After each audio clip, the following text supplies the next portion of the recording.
I am very pleased to be here in Kumi village to commission a major milestone for your community's development, this new seawall and concrete walkway to keep the land and the people of Kumi protected from the surging tides that threaten your community. Kumi is one of the many villages across our islands threatened by the rising seas, an extremely dangerous consequence of climate change. And any of you who have spent your lives in this community can testify that.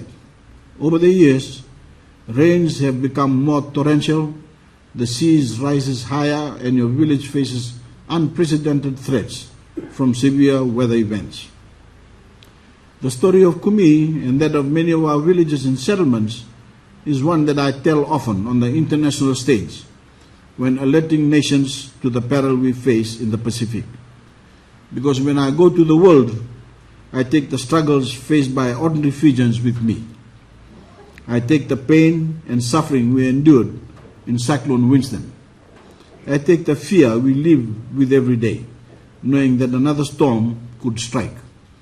And I take the concern we share for our neighbors in the Pacific, some of whose very existence is at risk from rising sea levels.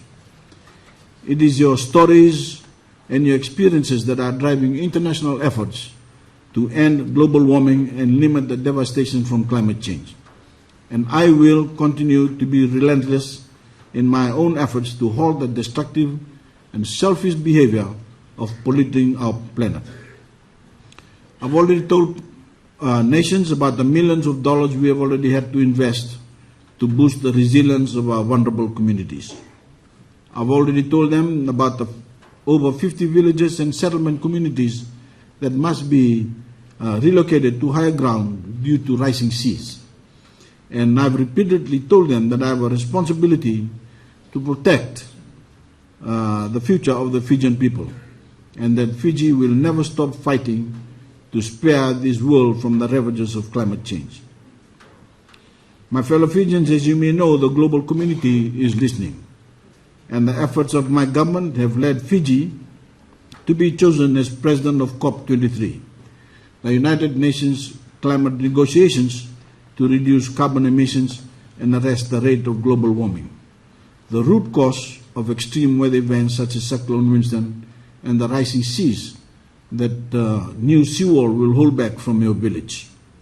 So Fiji is poised to assume an even larger role in this global struggle, and vulnerable nations will have an even greater voice to demand strong action on climate change, bringing us one step closer to saving this world for the sake of our children and our children's children. In our fight against climate change, one of your own, the Minister for Agriculture and National Disaster Management, the Honorable Ines Siraratu, is together with me in rallying the global community to our cause. Honorable Siraratu will also join me on the front lines to make sure that Fiji and all of the people of the Pacific are not forgotten. Our position today has taken considerable time and effort to achieve, and I was very grateful to spend time with my family this holiday season, as I'm grateful to be with all of you here today. But as we look forward to next year, the fight must continue, because the effects of climate change are already here, and they are only projected to get worse. So not only am I demanding an end to the irresponsible behavior I'm also demanding increased international attention and assistance towards climate adaptation, so that we can protect ourselves from the climate-related events already upon us. That requires great access to climate finance, so that projects such as the seawall can be constructed wherever they are needed and families and communities can relocate to higher ground. And so that all of us are prepared for the cyclones yet to arrive at our shores. Ladies and gentlemen, I'm confident that this new seawall will serve you well. You can build your community, develop your village, and forge a better world for future generations with the knowledge that your progress will not be washed away by rising seas. And that peace of mind is something no one can put a price on. I assure you all that my government will continue to find ways to work with you in the community to help you succeed, and that we will be unyielding on the global stage in our efforts to protect Fiji and the entire world from the consequences of climate change. Nasa Waleo.